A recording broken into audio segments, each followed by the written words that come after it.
I've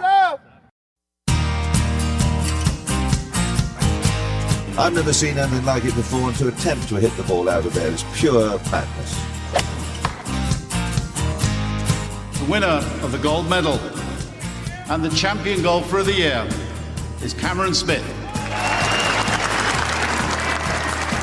This is the one that I've always wanted to win since I was a little kid. So it just feels pretty amazing to be able to get it done today. It's amazing that it's my destiny to be the first Aussie to win. Just incredible. Hello and welcome to episode 104 of Playing from the Tips, the not to be missed and not to be sensible preview and tipping podcast from Golf Australia magazine, covering all the world of professional golf. Jimmy Emanuel here again in the host chair as we reflect on the players and suit up for a massive week of golf with 5 tournaments around the world, including 2 in Australia, 2 in Asia, and 1 to complete the Florida swing in America. To assist in that endeavour, which is a huge feat as we're without the rudder of this ship in Rod Murray, is first international man of mystery back from sipping soju bombs in Seoul and no doubt ready to unpack Rod's basically a major call about the players, Adrian Logue. Logue, welcome back. Thanks, Jimmy. This is where we find out if Rod was actually the rudder or if he was the anchor. That's true. We could be set to fly here without Murray. That's very true. Exactly. He's been holding us back. And now, next, he's gone from Logue, your understudy, to your colleague in the space of a week. It's one of the most meteoric rises in Australian golf, and it's understandable for a man who invented the air vest. Who else but Angus and Grace Go Golfing Mastermind, Matthew Burns. Matthew, welcome back.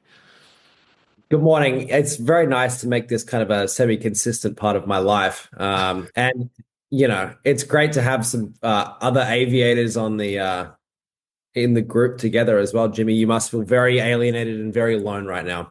Yeah, so again, as Rod said last week, it's a visual gag. Or audio medium for a visual gag, but it's a glasses thing, yes. As we like to do at this time, before we get into this week's golf, we talk a bit of last week's golf, and I think the players is obviously the main focus. Extra holes on the Monday. Rory gets over the top of JJ Spawn. JJ Spawn dumps it in the water on 17, and it's game over. It was good performance by Rory. He had to hold some difficult putts, which I think was probably the question mark for him this year. And I think I don't think he put the best stroke on his putt on 18 in regular play to make the playoff, but it went in. And I can't imagine what the rest of his year is going to be like if that didn't go in.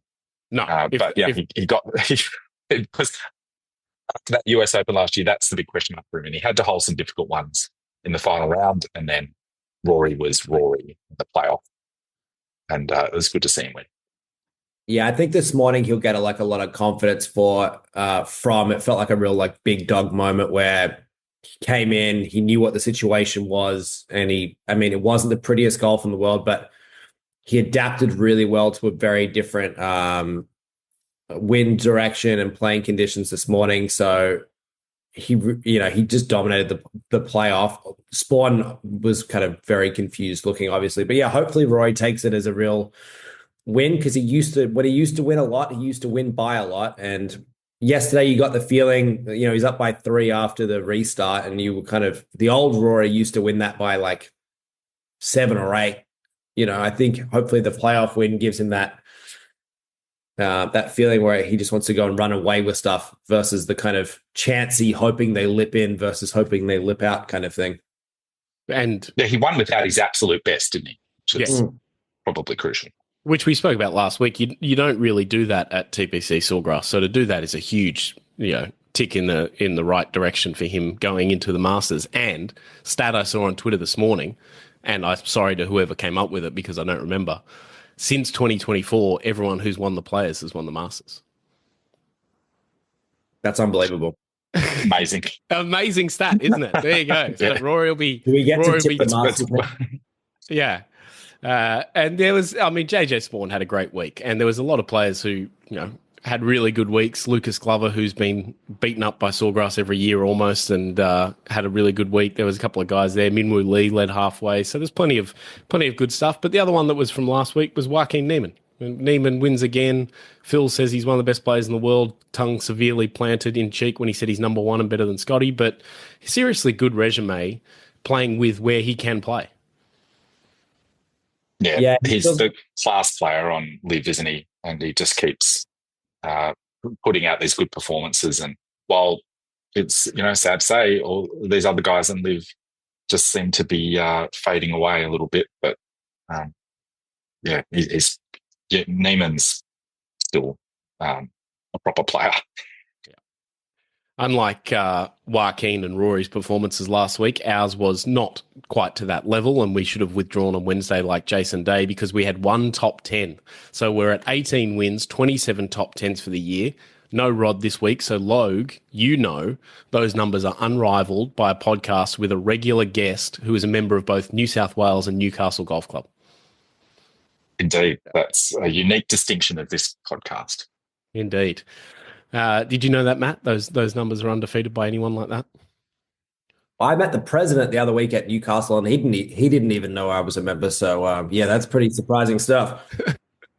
On to this week, and we're covering off on the Challenger PGA Tour of Australasia, WPGA Tour of Australasia, PGA Tour, Asian Tour, and DP World Tour.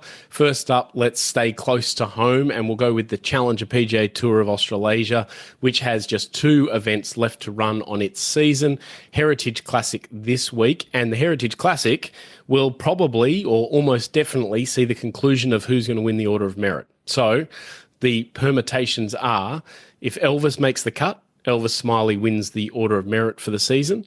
If he misses the cut and Ryan Peake wins, Ryan Peake can still win the Order of Merit at the National next week.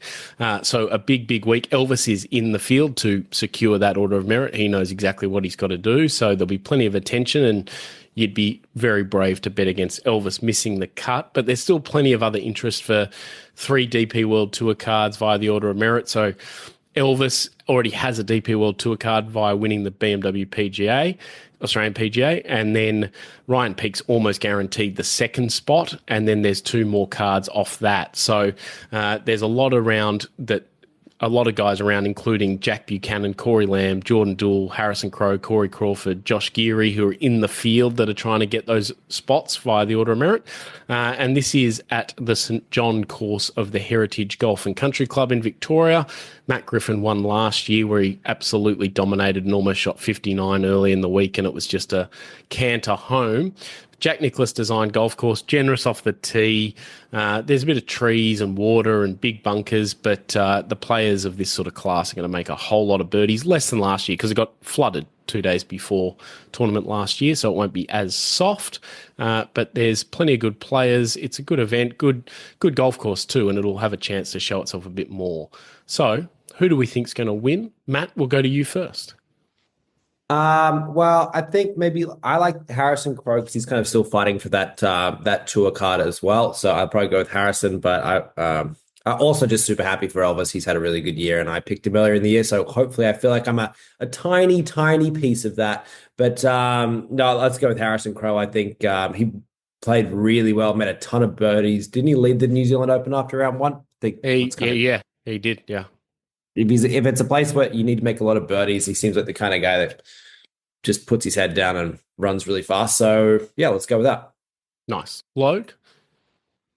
That leaves Elvis open, which I was hoping for. So I'm going to pick Elvis. Is he playing Jimmy just to secure the Order of Merit? That's why he's not going to Singapore?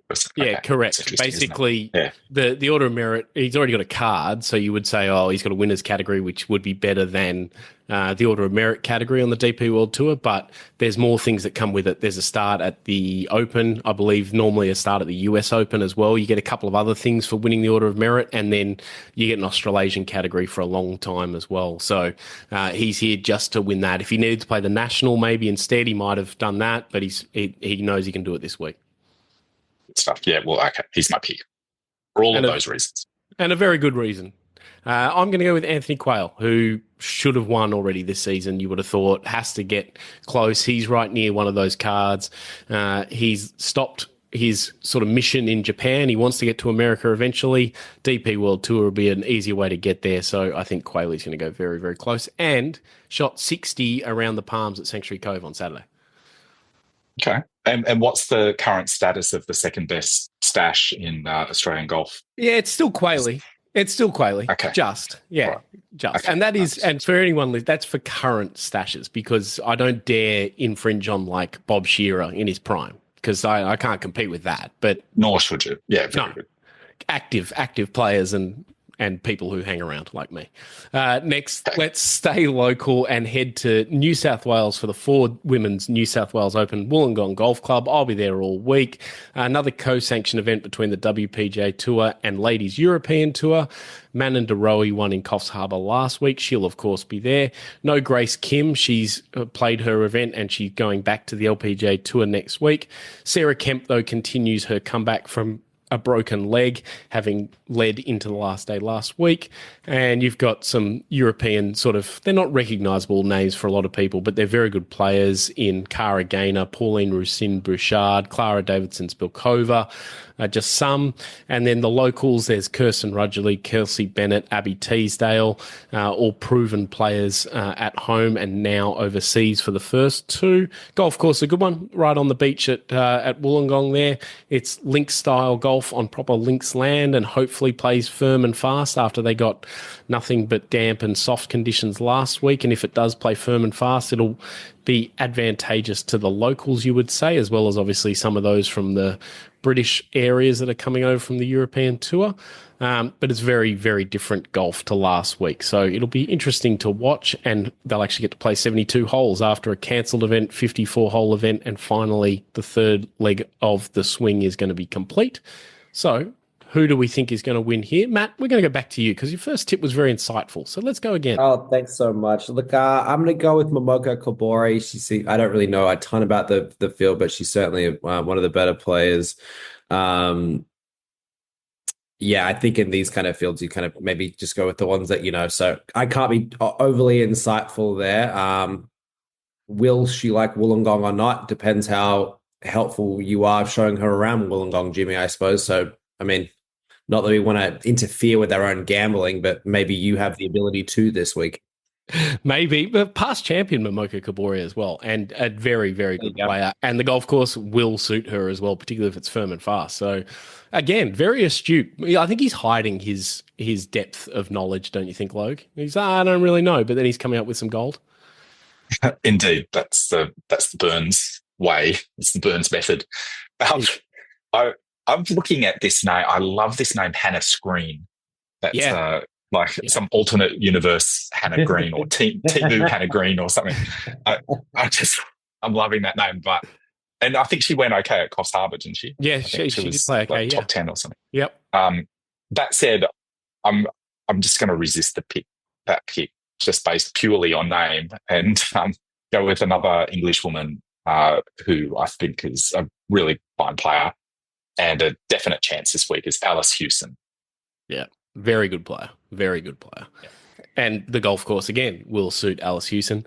But we can... Indeed it will. Well, I'll log in the tipping logs that you thought about Hannah Screen just to, just to cover us in case, she does do something special. There's now actually a technique about how I do that. I've also got a thought about. Yeah. The thought about is... Okay. I've forgotten her name now. Okay. I thought that deeply about. Well, obviously didn't think that much. Yeah, Nuria Iturrios. Okay, nice. Spain's Nuria Iturrios. So I think it's a very good player. Great golf swing. I'm going to go with Sarah Kemp. She was so impressive last week. She's going to be exhausted, and it'll be interesting to see if she can back it up on her leg. But she went down there, played with Kelsey Bennett a couple of weeks ago when Sanctuary Cove was cancelled. So it's not a golf course that she'll play well around. So go Kempy. We continue along, and I finish with my last of my previews with the PGA Tour in Florida for the last week of its Florida Swing, Valspar Championship at Innisbrook Resort's Copperhead course. This is, of course, the Snake Pit, 3 holes and a snake statue, but it's Florida golf for the PGA Tour. It's water, it's bunkers, it's hard. If the wind gets up, it's really hard here. So it's one of the sort of staples of this time of year for the PGA Tour. And there's the same sort of guys go and play well there and enjoy it. Justin Thomas, one of those. Xander Schauffele back. Tommy Fleetwood, Sepp Straka, Shane Lowry, Jordan Spieth in the field. And then there's a collection of Aussies as well. Cam Davis, Adam Scott, Carl Phillips, and our honorary Ryan Fox. Matt, you got anything to snake pitch? That seems right up your street, this sort of thing.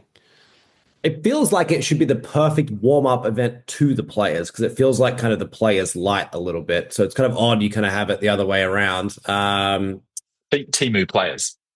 Timu players, yeah, exactly. But it also, I don't know, it feels like a good warm-up event for kind of now we get into the major season as well. Actually, a few years ago when Patrick Reed 3-putted the last to lose, I then backed him to win the Masters the next week. So maybe it's a really good indicator of guys that play well on tough setups and stuff like that as well. I'm going to go with, I think Corey Connors would be good. He played really well last week at the Players in some really bad conditions. And I think Valspar seems like the kind of place where if you just hit it really well, that's going to be the kind of like tee to green is the kind of dominant factor there. So look, I don't think there's anything particularly interesting. I just think if you watch the Players last week, the guys that kind of are in control from tee to green seem to kind of fare the best, and then no one did particularly well on the green. So I think you got to go with those guys. When you text us and said in our group chat, I've got a Patrick Reed story to go with this, I was worried. I was assuming I was going to end up on one of those email blasts about getting sued by Patrick Reed. That was just the assumption that there was going to be a bit out of pocket. But that's I'm glad we didn't go down that path. I'm a big Patrick Reed guy, far more than most. I know. Logue? I was worried Matt was going to pick Tommy Fleetwood. I was almost certain he was going to go with Tommy Fleetwood. So if that's still on the table, I'm getting Tommy Fleetwood. I had a backup, which was Thomas Dietrich, Belgium's finest and already a winner this year on the PGA Tour. But he's going to have to wait on the sidelines for this week, as Tommy is going to have his first US win. Okay, there you go. I'm going to go with Lucas Glover, who had a top 10 last week and looked really, really good, and no longer yips putts from inside of a foot. So you can't doesn't look good though. The way he has to, the whole method to avoid those yips, it's just not something I want to see on TV. Well, would you rather yip it with a wedge in your hand from around the greens or with a long putter? Well, Logue doesn't have the option to answer that question because he already does one of them and doesn't do the other. So we move along and we go to you this time, Logue, and the International Series Macau presented by Wynn on the Asian Tour, which it's their only event in March, which is quite remarkable. But tell us about it. Yeah, the International Series Macau. This is actually played on a fairly interesting golf course. Macau Golf and Country Club is one of the oldest established golf clubs in southern China. And it has some incredible views of the South China Sea. So I don't recall, this was on TV, the same venue last year, but I think this is one I'll tune into and have a little look at just to see the course. Because it looks okay. Just on Sponsor Watch, by the way, this is, in case you were wondering, this is the Wynn of Wynn casinos. Yes. It's obviously Macau is a bit of a hotbed of casino action. So a bit of a hotbed. Yes. So hence the International Series Macau presented by Wynn. Of interest here is the leading three players who make the cut, who are not otherwise qualified, get a spot in the Open at Portrush. So that gives some people something to play for. One in particular is Graham McDowell, who's trying to qualify for an Open spot at Portrush, obviously in home territory there for him. And it will probably mean a lot to him. Along with McDowell, there's a lot of live players coming to play, which really boosts this field. You've got Sergio playing Abe Answer, and he's joined by John Catlin, a perennial favourite in this part of the world, and David Pugh, who I think was last year's runner-up. Catlin is defending champ, by the way. Adrian Maronk's playing. And speaking of, sorry, there's a few Australians. I'll save one Quite name a in few. reserve there. There's quite a few. I'm not going to mention them all, but led by Lucas Herbert and Matt Jones of Rippers GC fame. Travis Smythe's playing Wade Ormsby, Jack Thompson, a few others. So decent Australian contingent, as there always is in this part of the world for the Asian Tour. But my pick is going to be one Patrick Reed. Sorry, Matt. I'm a big Patrick Reed guy too. I had him down on my short. I had him down on my short list for sure. It's a very astute pick. Let's go with man. I had Reed, but I also had Catlin down too. I think let's just kind of go back to the well there. It's funny these events where you get these little Asian Tour events all of a sudden just get this massive amount of talent come in. It seems like the live guys, the firepower they have, just seem like they're just going to kind of like a tsunami hitting a small fishing village. These kind of events, So yeah, let's go with John Catlin. I like the Reed pick a lot too. So yeah, he's John Cat last week. So the Ironheads look like having someone out injured for quite a while. So they had a playoff 2 days before Live Singapore, where they sent out 4 of the untethered players, the reserves, and just see who. And it was, I think, every 3 holes someone got eliminated, and John Catlin won. So he looks like he's going to have some regular time out there, which is good for him because, as you said, Matthew and Logue, we tip him here pretty much every week. So we're obviously big John Catlin guys. I'm going to go with Lucas Herbert, desperate to play the Open and play well, and he's playing good golf, so it just makes a lot of sense. And Australians can play quite well here. Minwoo Lee won here a couple of years ago when it was at the end of the year before they shifted around in the schedule, so suits Australians, and it is an interesting golf course. I agree, Logue. It's one worth watching. We continue along, stay in Asia, DP World Tour. They are teeing it up at the Porsche Singapore Classic, and Logue, again, we come back to you. Thanks, Jimmy. Yes, the Porsche Singapore Classic, or Porsche, as Matt would say. This is the start of the Asian swing for the DP World Tour. And last year's event was won by Sweden's Jesper Svensson, who I didn't know much about, but I had a look at some photos of him, and he's the spitting image of Ludwig Obert. They look like they could be twins. But he's not playing this year, so he's not back to defend. I don't know where he is this week. And do you know what happened to Jesper? I don't keep regular tracks. He signed with Ferrari for 2025. Conflict of interest. So there you go. Very good, Matt. This is being played this week at the Laguna National, which is nicknamed the Beast because it apparently is one of the most challenging courses in Asia. And it's resort golf, basically, but dialed up to 11. Lots of water, lots of bunkers, lots of fake mounds buried under the ground. And I got to say, like, for a course, it's nicknamed the Beast. That's pretty generic nickname. And, how many times have you walked off a tough place and said, oh, that was a beast? Well, this is apparently the beast. This place is like genuinely impossible. I had a friend who was the director of golf there for a while, Andrew Welsford, and they built it to be impossible, and it was too impossible, so they had to tone it down. The members couldn't even play it. Like it's a joke how hard it is. All right, well that's good because it's a pretty big claiming to be the beast. Anyway, who's responsible for this? Andy Dye, who's the nephew of Pete Dye. So there you go. There's a little bit of a follow-on from Sawgrass there. Notables in the field, Bob McIntyre is coming over from Sawgrass, so he's coming off a good performance as well, Big Bob.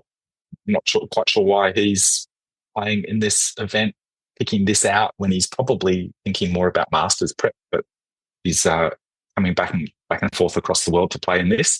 Maybe there's a Porsche in the garage as a little thank you.